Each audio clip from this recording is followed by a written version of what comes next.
I ain't got much education, but I got some sense. Daddy was real gentle with kids.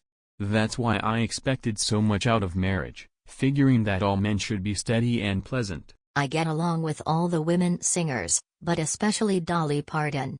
We talk the same hillbilly language. You get used to sadness, growing up in the mountains, I guess.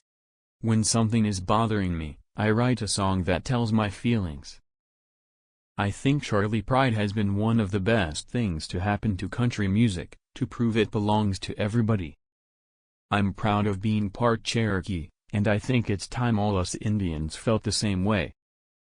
I don't go to church regular, but I pray for answers to my problems. The night I announced I was getting married, Daddy paced for hours on the porch. The country is making a big mistake not teaching kids to cook and raise a garden and build fires. In the long run, you make your own luck, good, bad, or indifferent. You can't be halfway in this business. If you don't meet the fans, you lose all you've got.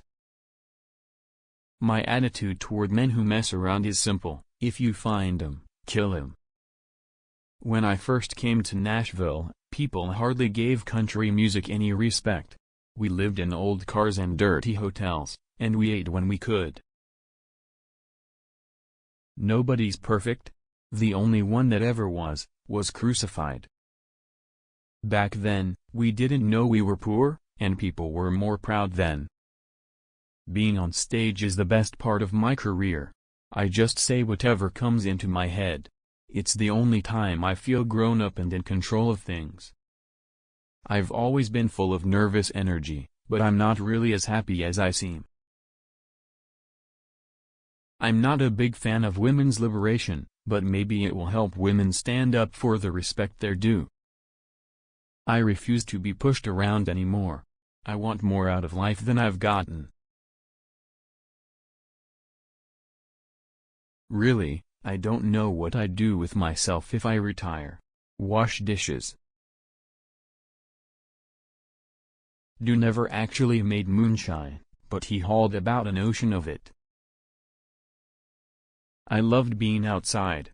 We'd hold lightning bugs in our fingers and pretend they were diamond rings. I've seen country music go uptown, like we say, and I'm proud I was there when it happened. I know what it's like to be pregnant and nervous and poor.